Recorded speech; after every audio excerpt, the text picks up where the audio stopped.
Okay. We are jumping into another episode today, and we talked a lot about marketing last week. So I want to kind of shift gears a little bit, and we're going to talk about more of a trichology kind of subject today. So today we're going to talk about traction alopecia, because I have seen, as I throw some stuff around, I've seen a lot of videos recently with educators and stylists alike doing beadwork that I see a lot of tension in. And this is something that I think is really important to understand anytime we're interested in trying a new technique or trying a technique on a new person for the first time. Like, there's just a lot of little bits and bobs that you can kind of keep an eye on because what's great for one person might actually not be great for another simply because of how their scalp moves or how their personal, like install is. So we're going to talk a little bit about traction alopecia today, how to recognize it, how to make sure it doesn't have a place inside of your business. But also, I want to just kind of open this up that, like, if you have done extensions for an extended amount of time, if you've done hair for a while at all, um, we've all done this, you guys. Like, if there is a brand or an educator or a stylist or anything along those lines that's sitting here and telling you that they've never had a situation where one of their clients has had an issue or a tension spot, either they've only been doing hair for about 7 business days or they just are blatantly lying to you. So this isn't something that is like, oh my God, if you have a client with traction, you're the worst and you should stop doing hair right now. Because so frequently I get messages from students that are just learning and, you're working with models and all of a sudden you see kind of a trouble spot. And all of a sudden, we really take that to heart as stylists that actually give a damn, right? And I think that's something to be proud of.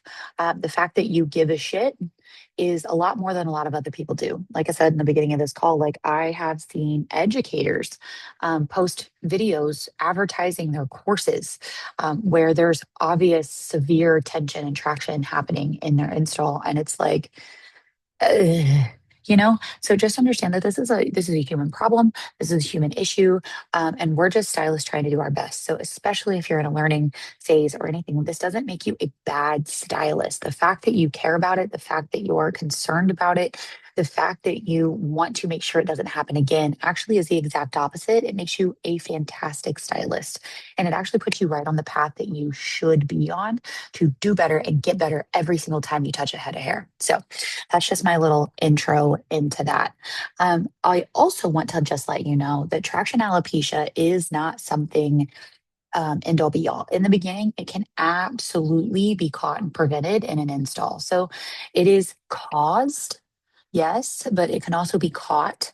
And then once we do all that, it can also be prevented. So the only time that this turns into a long term problem is if it's ignored. So just don't be the type of stylist that ignores things, and you should probably be fine. And I know that sounds like a really simplified way to put it, but like honestly, it really does all boil down to that. And that might be a little controversial, but as long as you're giving a shit and your clients are trying, then you'll be fine. I do want to kind of talk about also up here in the beginning, the kind of paradox that's around extensions being the cure for a lot of these hair loss issues, but also accidentally being the cause sometimes as well. So a lot of the times we start doing extensions or toppers or whatever for our clients simply because it's almost like a protective style, right? A lot of extensions I know my clients do for that reason. They just kind of want to protect their natural hair. They know that their style can last longer. They know that all of these things can just kind of help their hair get healthier over time. But if the install at the scalp isn't as integral, then now we're working backwards, right? So a lot of the times our clients are even coming to us because they have these issues with their hair breaking or fragility in the hair strand or whatever. And they're coming to us to help fix that, right? So if we have these situations where now we're maybe protecting the hair at the ends, but now we're causing traction, and that's going to counterintuitively cause issues. So, being able to pivot and understand that while, yes, the same mechanisms that can cause the damage can also be the solution, if we know where to place these things and how to do all these things, they can actually lead to a great situation for your client as long as we stay away from some of those situations that aren't so great. So, making sure that we're being meticulous and knowing all these things that we're going to talk about today are going to help you stay meticulous. So I want to talk about a little bit what's actually physically happening inside of the follicle. What is the mechanism that's causing this long-term problem? Because just simply pulling at a hair or plucking a hair out doesn't mean that that hair never grows back, right? So where do we cross the line from, this is an issue and it's plucked these hairs out, but it's okay, they can grow back, to oh fuck, now I've created a long-term issue and that part is never going to grow hair again. Where is that line, right? I think that's really important to understand, one, for our well-being, and two, maybe it's something that you're taking on a client from another stylist and she has issues from another stylist not giving a shit and she's asking you like, hey, is there any hope here? So that's going to help you kind of determine this too. So let's start all the way in the beginning. So I want to explain to you a little bit, because hair in the growth phase or the anagen phase is actually anchored into the dermis, which is our center layer of skin. So the epidermis is the top, dermis is the center. It's like the big beefy part. And then our subcutaneous, where all our fat and the fat cells are stored lower. So the hair is actually anchored inside of the dermis, and that's going to be that like that tight squeeze. That's what is holding on to the rope, right? So it's nice and attached. So any kind of sustained or repeated pulling on the root of that hair, on that hair at all, creates a stress on the hair, not necessarily on the hair itself or inside the follicle, but more so around that area that's trying to hold on to this hair for its life. Okay. So I want you to imagine you are, um, you're hanging off the edge of a cliff and your friend is on the top of the cliff and has thrown you a rope so that you don't fall to your death, right? You're hanging on to that rope really tight, right? So the more that you start slipping and the more of your weight has to be put on that rope, the tighter you're going to hold on to it, which is going to make your hands burn. So that's kind of what I want you to envision. The longer you hold on to that rope, what's going to happen? You're going to get fatigued. It's going to be harder to hold on the longer you have to hold on. And eventually, what's going to happen if they don't pull you up, right? You're going to slip and fall. You're not going to be able to hold on to that forever. The almost reverse opposite is going to be the same with that hair. A little bit of tension on it for a little bit of time is okay. It's not going to cause any kind of big damage. It's not going to be comfy, but it's not going to be the end of the world. The longer that tension is held and the more sustained that tension is held on that hair, eventually it's not going to be able to withstand that. And it's going to end up letting go or being lost. So during that repeated action, imagine if you were to hold on to a rope for as long as you can over and over and over, what's going to happen? Your hand's going to get rope burn, right? So eventually you're going to have issues like that happen. Again, mirrored into the hair.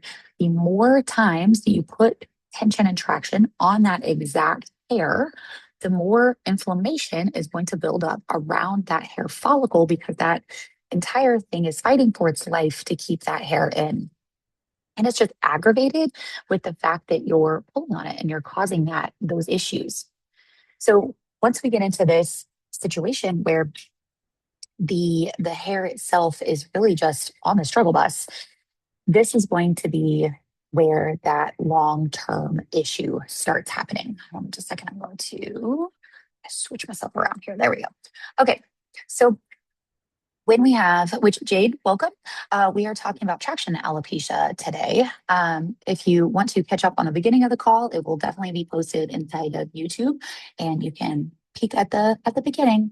But we Hi, are talking. thank you. Yeah, no I problem. had trouble trying to get on the call, but it's working now. So thank you. Good deal. Okay, if you ever had any issues, just feel free to shoot me a DM or pop into the chat. But usually this Zoom link is always where we'll be. So sometimes freaking technology just gets goofy. So Sounds good. Thanks. yep. So we are just kind of like breaking down what really happens with hair to lead to traction alopecia. Kind of where is that line between, we had a tension issue and a hair has popped out to, oh, fuck, this hair isn't coming back. Like we're asking kind of like, where is that line we, can't cross, and how we get there. So long-term tension on a single hair is going to lead to inflammation that happens really around the follicle, around the root of that hair. Anytime we have inflammation in any way, shape, or form, that is going to lead to issues. Inflammation is just the root of all evil, honestly, in our bodies, whether it be on a follicle or in our joints or wherever. Like a lot of the time, everything leads back to some kind of piss poor inflammation problem. But when it's centered specifically at the follicle, this swelling or little like poof of inflammation can actually restrict those blood vessels that are super itty bitty and tiny but help feed that follicular system.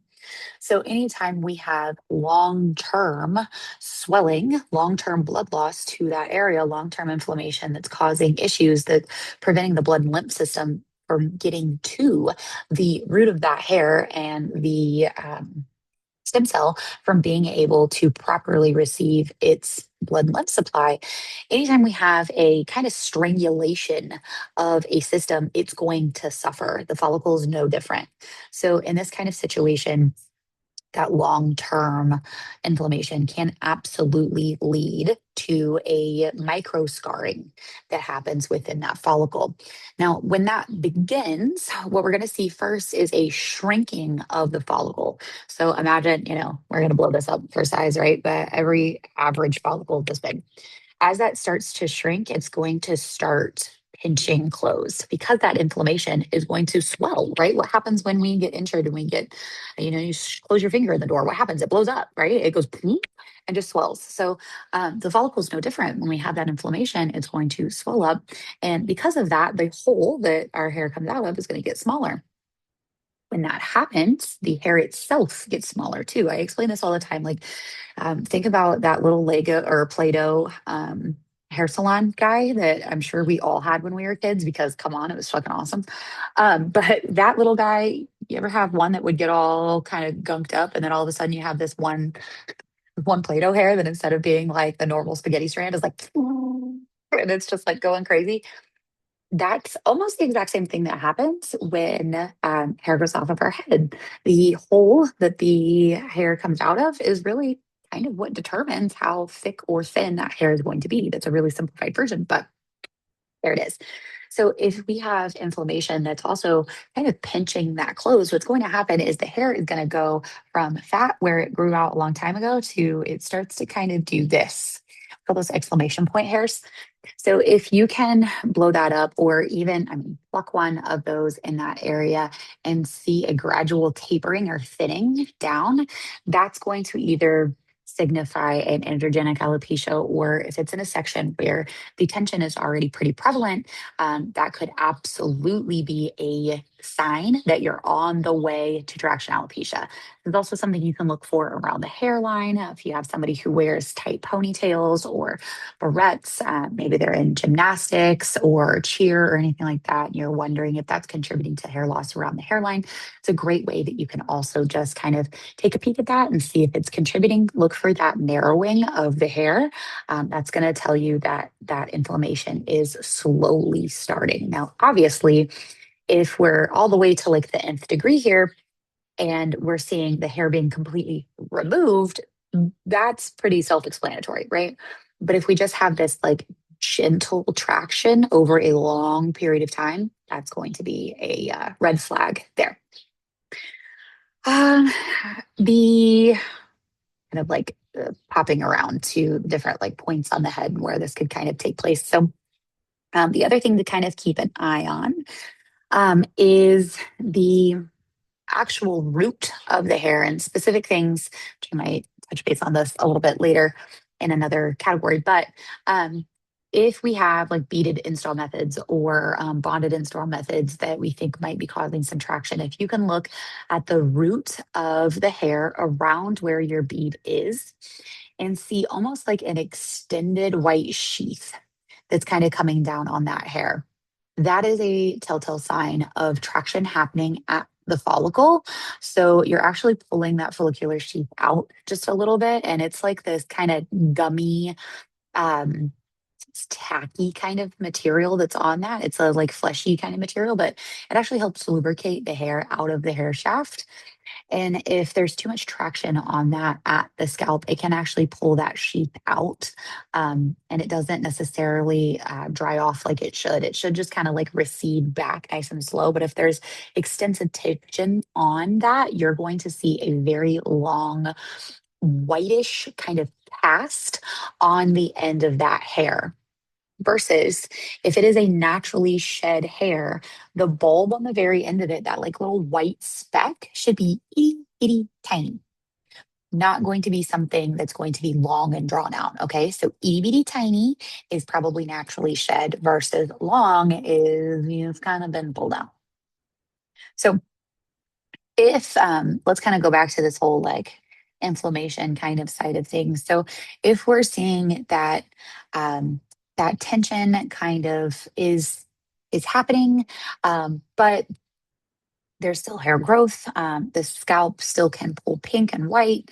The scalp itself isn't overly shiny. Like regrowth can absolutely still happen here. So, anytime we have scarring, though, and long term hair loss, what's going to happen is that scalp is going to start looking shiny and very, very smooth instead of looking a little almost like divotty, because you'll see where those follicles are.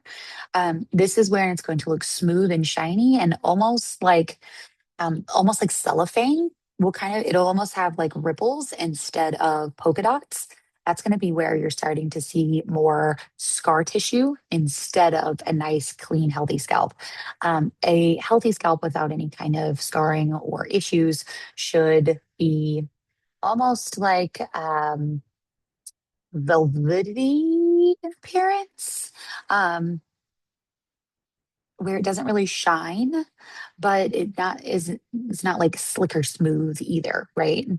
So somewhere around in there. But like I said, if you start noticing any kind of almost like a cellophane kind of shine or where it kind of ripples at the scalp, that is an indicator of scarring, which will also kind of be an indicator that there's not hair that's capable of growing back there because that follicle has been so damaged. It's just not going to come back. It is really important also to remember that timeline does matter because every single person, like this timeline of how fast we go from oops, that was the bummer to oh fuck, you're stuck with that, is going to vary person to person. And it's also going to be kind of dependent on how that person is taking care of their hair at home. Like there's a lot of factors that go into this, right? So don't just assume that you have one of these issues and you're like, we have plenty of time. Like as long as it doesn't happen 100 times, we'll be fine. Because sometimes it only has to happen once or twice for there to be long-term issues in some way, shape, or form. I The have other a thing, question. yeah, how about it? Um, so you know how you said like when the piece like when you see the shedding of the hair that the little fleshy bulb on the top is supposed to be very tiny and small as opposed to like one that's a lot thicker and the one Mhm. that's like thicker and more fleshy like is an indicator of like traction that was Yep, had.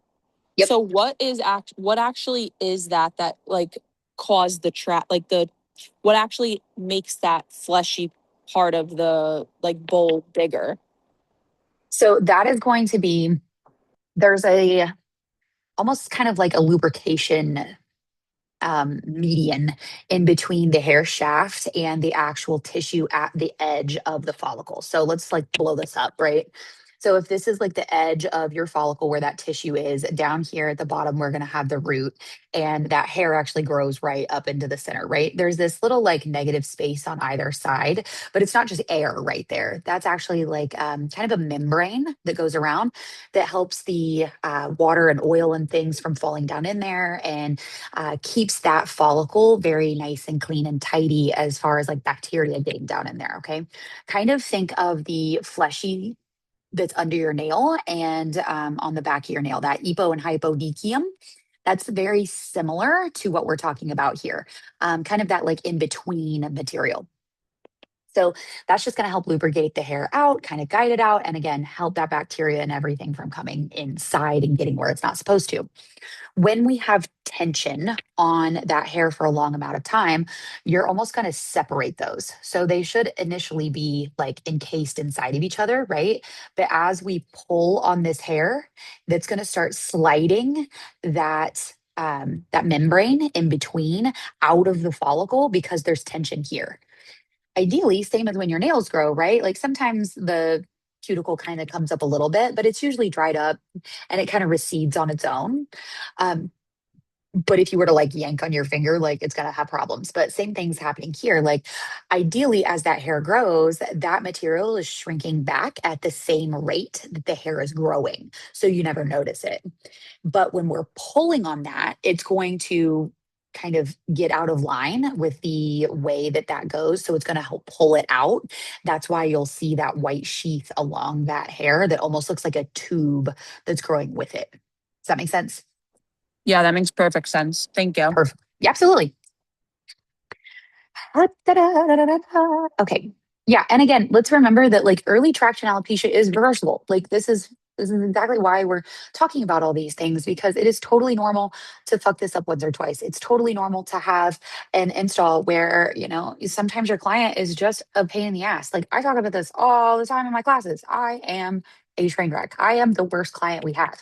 I am not going to like make my life any kind of different because I'm wearing extensions. And sometimes that means I put too much traction on some of my end beads and stuff. Like it just happens.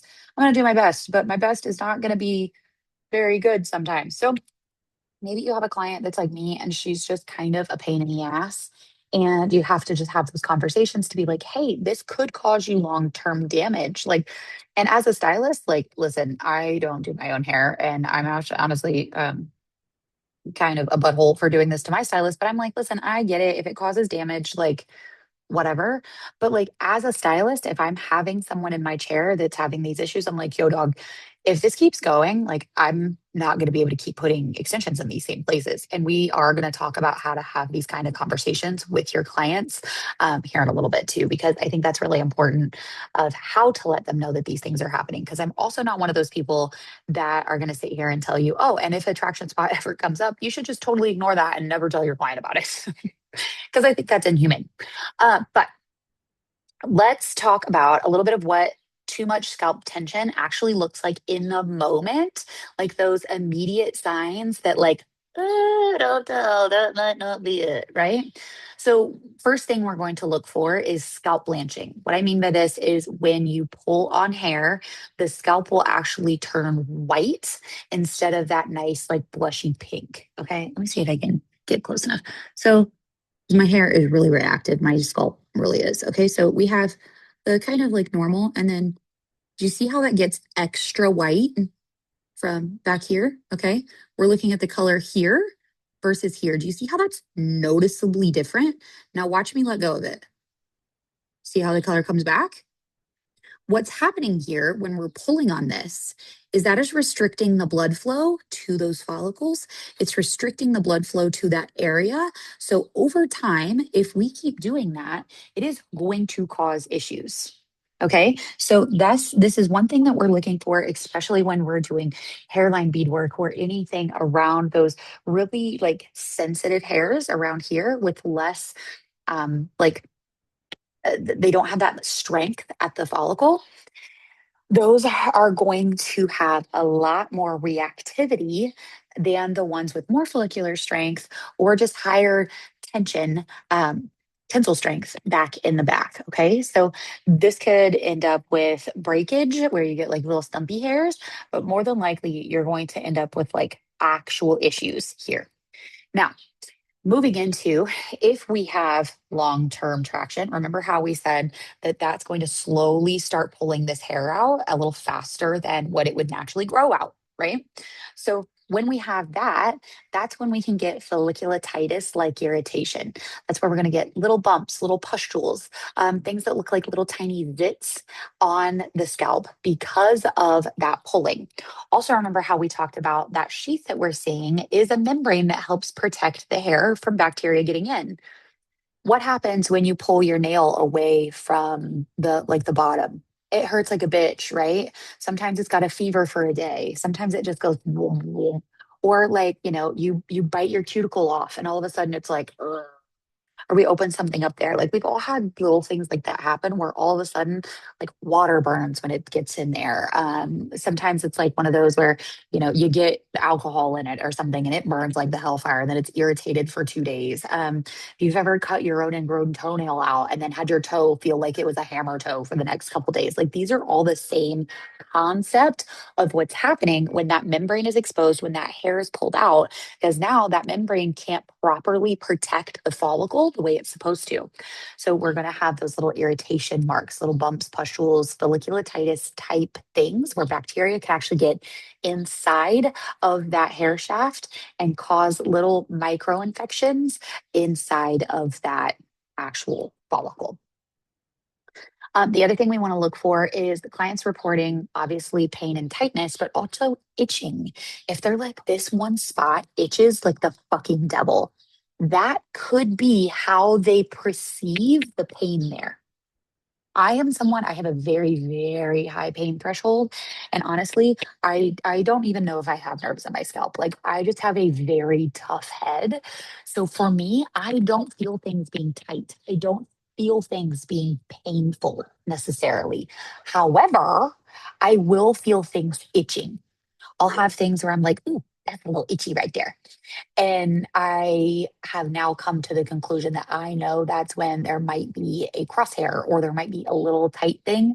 Maybe I have my ponytail or my bun up too tight. Like that's how I know. But these are things that we need to explain to our client. Hey, here's what to look out for. So they know it's not just a little snug, it's actually something that we don't want. And then also to remember that like no extensions or toppers or anything should ever feel painful. I call it taut, not tight. We don't want it to feel tight. We don't want them to just be uncomfortable. I think it's absolutely diabolical that so many extension artists, like I don't know how many times I've heard people be like, oh, I always thought extensions were kind of supposed to hurt a little bit the first couple days. I'm like, I beg your finest pardon. Like, no, no. If you're having to take like legit pain meds or like load up on ibuprofen before your appointment because you can feel your heartbeat in your scalp after you get your extensions done, mm-mm. That is no, that is a no. And we don't want that to be the case. Okay. So we also want to make sure we're not giving that experience to our clients. But that is something to also look out for. And again, if you have someone who has a really hard head like me and just doesn't really notice the pain, look out for that scalp blanching, look out for that irritation that happens there so that you can be sure you're not having long term issues.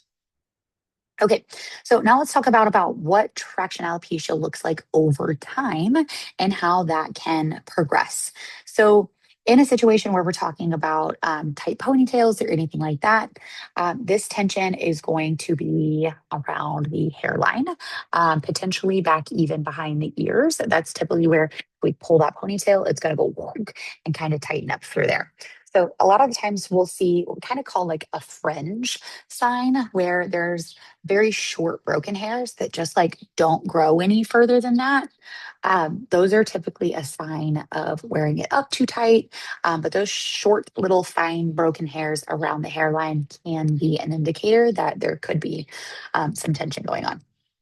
And then, like we talked about earlier, those later stages, you're going to start getting smooth, shiny patches that almost have like a ripply effect and no visible follicular openings. So that's what I'm talking about with those little like specks, those little polka dots, that little dimpling, which almost think of if you shrunk down what the top of a golf ball would look like, little tiny dimples. But this is going like the itty bitty tiny guys. I'm not talking about like what a golf ball actually looks like, but that kind of texture is what a healthy scalp should look like. So if you stop seeing those little dimples and those little follicular openings, that is a case that of traction alopecia that could be brewing. I highly recommend also getting a trichoscope. I preach about this all the time, I think, but I love having just a quick little trichoscope in the salon. If there's any kind of issues, you can just jump that out, scan that little area, save that into your client's profile, and have that on hand so you can keep an eye on that, especially in a situation where they've come from another salon, or maybe you have case studies that you're doing and you want to make sure that that's getting better for them. Maybe you have new talent, new stylists that, just some shit happened and we're trying to make sure it doesn't happen again. But either way, I think that trichoscope is a great thing to have on hand. If anything else, just to help kind of ease the worry that sometimes those things can have. Okay. So also, at any given time, roughly 90% of the hairs on the scalp are in the growing phase. If you remove beads, weft bonds, whatever, and you're seeing an excessive amount of shed, okay? So also kind of consider how much is being taken out, how long they've been wearing that install. Like all of these things can absolutely go into it. But if you're seeing a lot of shed hair, this is potentially something to look into to make sure that traction issues aren't an option. You want to also look and make sure that the root on any hairs you're seeing aren't looking like that white sheath that's on there that extends, pretty far down.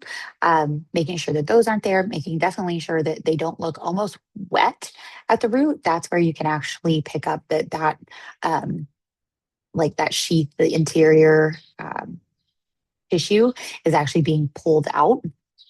So, want to make sure that clients don't have like sharp pinches or anything as the beadwork or anything is coming out. Like these are all things that could indicate we have some issues. So let's kind of touch base again on a naturally shed hair and what that looks like. That root bulb, the little club that you see on the end, is going to be teeny, teeny, tiny, white. It's going to be dried up, and it's going to be club shaped. Like it's going to kind of have this like point, whoop, and then come to a point. This very end is going to be white. It's going to taper into the color of the hair. That is a naturally shed hair. That is a healthy, naturally shed hair. If this bulb here is extra meaty, if it looks black still, if any of those things are happening, or we again have that long white sheath, not just the teeny tiny white dot, that is an indicator of traction. Going over my notes. Okay, now I want to get into kind of what's the difference between how do we know it's traction alopecia, right? And how do we know it's not maybe alopecia areata or any of the other frontal facing alopecia, especially when we're talking about hairline kind of things. How do I know we don't have those kind of things coming on? How do I know it's not just a telogen effluvium, just global shed? Or how do I know this isn't just normal ash shedding? Like, how do we know that this is a traction issue and not just a normal ass thing, right? So, traction alopecia itself is going to be localized to tension points. We're not going to find traction alopecia just like willy nilly. It's going to be around the edges. If you have someone that wears their hair half up, it's going to be in kind of like broad areas, or right around your beads. This pattern is going to match an install type or a style type.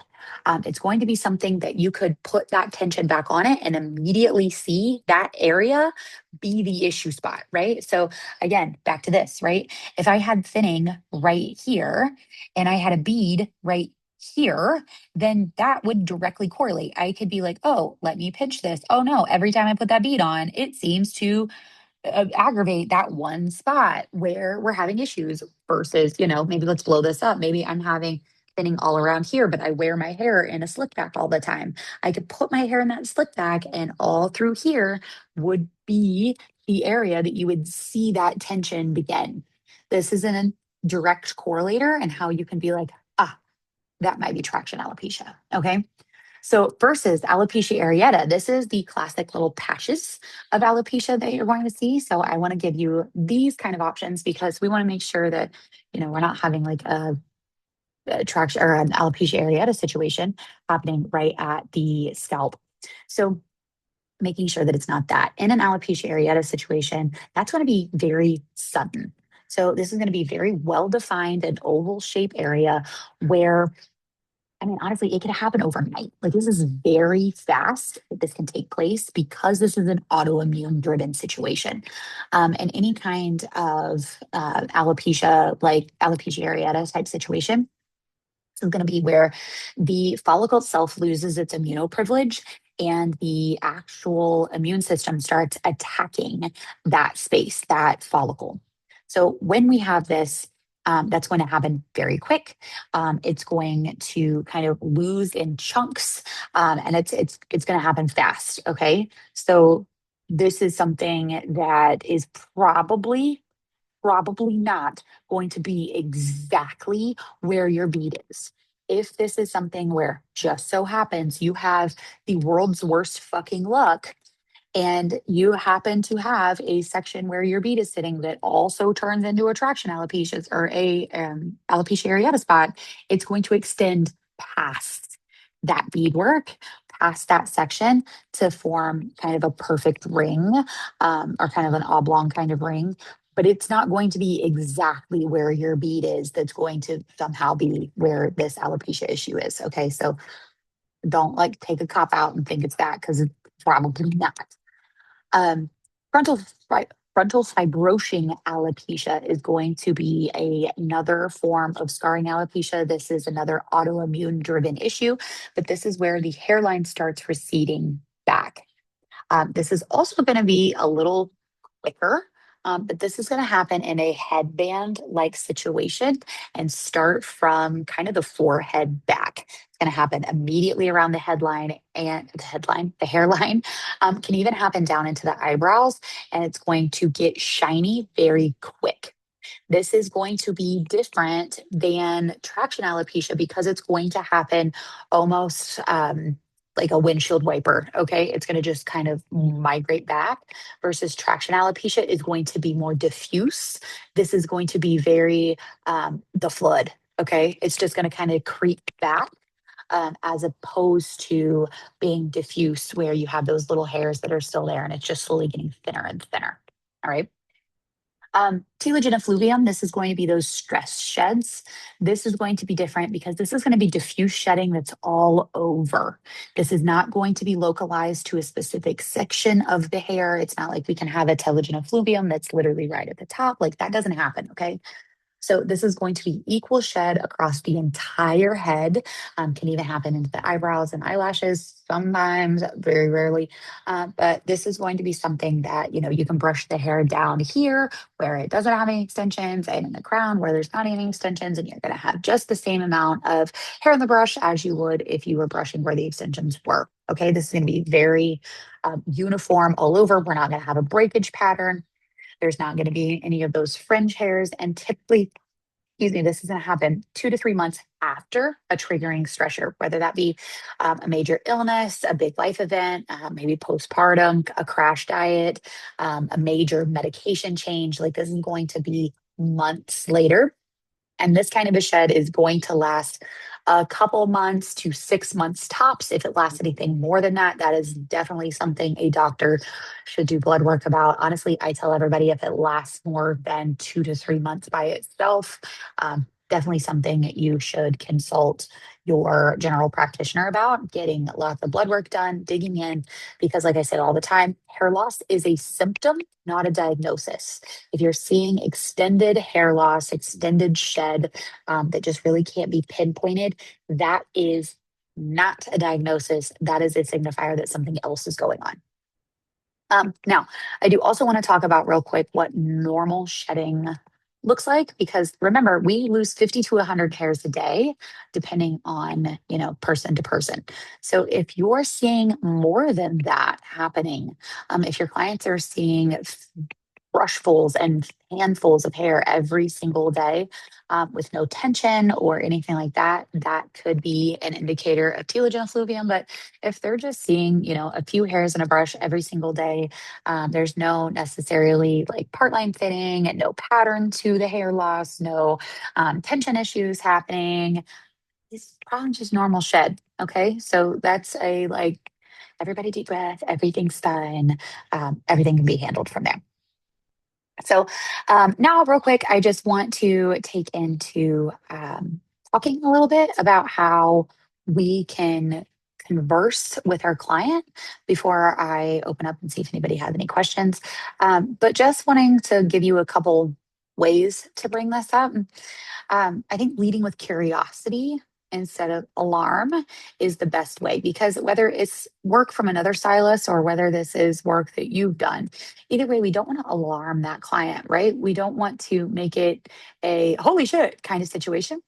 And we also don't want to dog another stylist. We don't want to put down someone else because we don't know that she was doing this maliciously, right? It's not like she was like, oh, let me just go fuck this client's hair up. Chances are you should just know better to do better, right? So I'm not a person who ever wants to shit on somebody else in any way, shape, or form. So I usually just say, hey, there's a little area here that I want to keep an eye on. I'm going to get the trigger scalp out and I want to take some pictures so that we can monitor it. If it is something that I think we had done, I'm going to be like, hey, it looks like maybe this in bead had a little more tension on it that I would have liked it to have. Can we talk about how you're styling, how you're wearing it up at night? How are we blow drying? How are we, do you put it up when it's wet? Do you let it air dry? Do you sleep on it wet? Like, we're going to just start asking some questions to make sure. I always tell my clients, hey, this is potentially something that I did. Did you notice any tension in your install? Was it uncomfortable for that first week by any means? Did there get tension later in the install? Like, these are all things we're going to talk about because those can help lead me to a conclusion of whether my beadwork was too tight in the first place, or maybe my balance was off, maybe my angle was too steep. Like, these are all things that I can ask questions for and get to. If it seems like, nope, the install wasn't uncomfortable for those first couple weeks, never had any issues like that, like there was never anything that I felt discomfort at any point in time.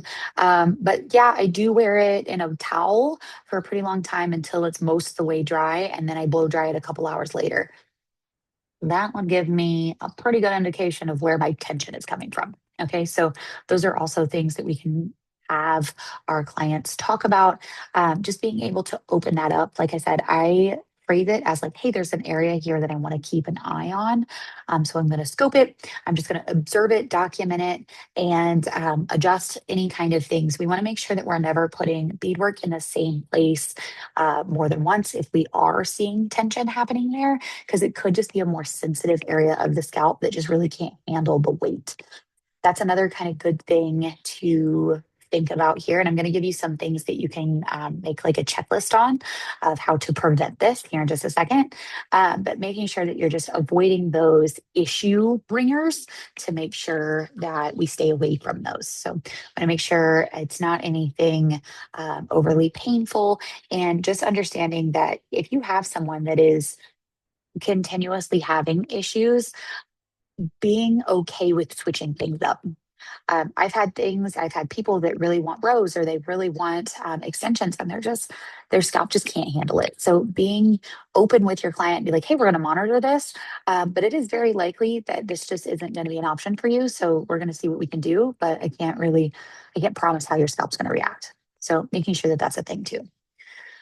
Um, and then here, let's do our little immediate takeaways that you can kind of pay attention to and make sure aren't happening, or little ways that you can kind of prevent traction alopecia. So making sure, first of all, doing a little tug test on the area that you potentially want to put a bead.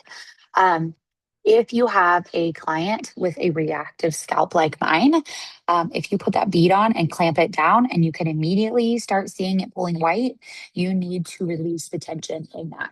If you're looking over your beadwork after you get it all in and you're seeing white and red spots on there, you need to adjust that beadwork.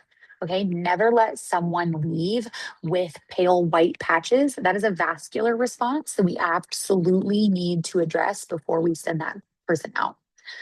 So that could also be that your beadwork was just fine, but as soon as sew hair to it, or, we get bonds on or something, now it's all the way in there and it actually has a minute to sit and now it's pulling. So those are also things to look out for, because sometimes the beadwork is fine. We didn't have traction there, but once we get weight, now we have too much weight in the extension for what the scalp can hold, for what our foundation can hold.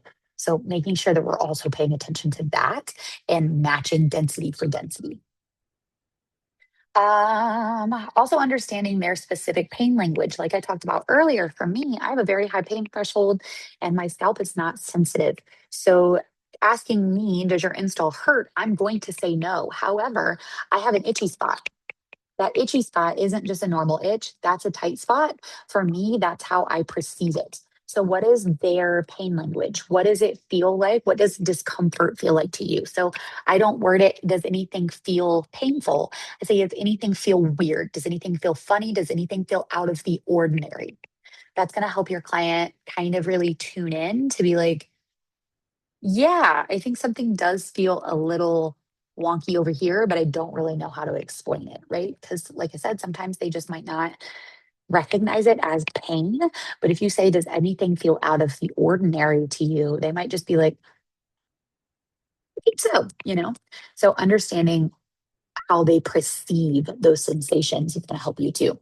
And allow them the opportunity to say, like describe how anything is feeling right now. What does it feel like? Does it feel pinchy?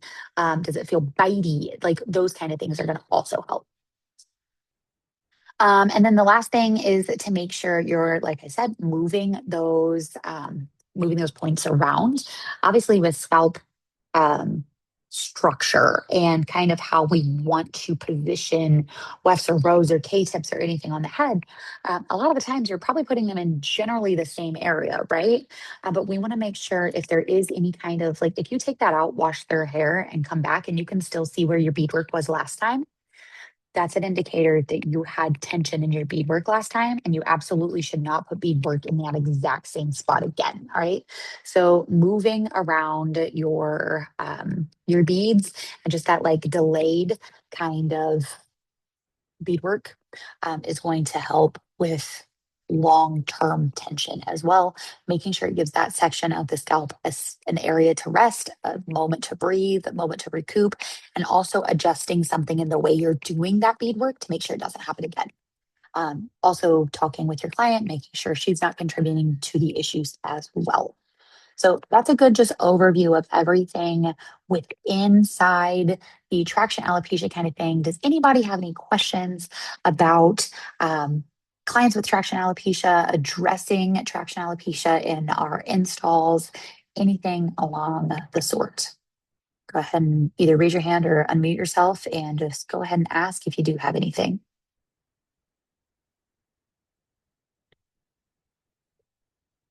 All righty. Okie dokie, coolie cool. Uh, All right, looks like nobody has any questions. So there is that. Thank you for being here today. I appreciate it. If you're watching this later, we have these calls every 2 weeks. And we are live talking about it if you want to be a part of it and have your questions answered live. If you want me to talk about something specifically, come into the Successful Stylist Society. That is our free support community, and drop your call idea down. I can absolutely dive into it. I don't care how like nitty gritty it is, or if it's a little controversial or whatever. You want me to talk about it? I'll talk about it. So thank you so much for being here today. Thank you for listening, and I'll see you on the next one. I'm sorry, really quick. I do have one Yeah, question. shoot. So my name is Jade. I'm new to this. Welcome, So welcome. thank you. So I am seeing that a lot of the calls and like the modules and stuff are based around like the hair loss Mhm. and the like the topper installs, right? Yep, yep. So am I able to not today, but like if I could over the next couple of weeks maybe like brainstorm some stuff, am I able to ask questions like outside of that? Like about like Like other just topics. Yeah, like just like anything like regarding like the salon or like issues Oh with yeah, clients absolutely. with like color or like things like that. Yeah, I mean, if it's something that I feel well vexed enough to answer for you, I absolutely will. The support feed is absolutely there for that. We also have calls all the time over business strategy kind of things. Feel free to take a look in our weekly call section. We have a lot of different calls that we've gone over between marketing strategies and things like that. You can totally go back and rewatch those. I'm also in the process of transferring all of those into a YouTube series so that you can watch it that way. But yeah, if you ever have any other topics of conversation that don't necessarily pertain to hair loss specifically, I'm a salon owner. I mean, I travel and do education. I have over, oh God, I'm gonna have to do math, 17 years in this industry. So I have a lot of lived experience. And if it is something that, you just have kind of a quick question, that support community is there too, because we have, I mean, over 500 people in the community that are also business owners, salon owners, stylists that are doing all kinds of other things. So even if it comes down to color questions or things like that, if I'm not the perfect person to answer that for you, I'll direct you to someone who is. Even Okay. if it's something that I'm like, hey, I think you could use this person's education, or hey, I really think you should follow this person. Like I do that all the time. So yeah, I absolutely put any kind of questions you have inside of that community. It's exactly what it's there for. Perfect. Thank you so much. I appreciate it. Absolutely. And thank you for being here. Of course. All righty. Well, everybody have a great one. And I am excited to see you on the next one. Thanks, guys.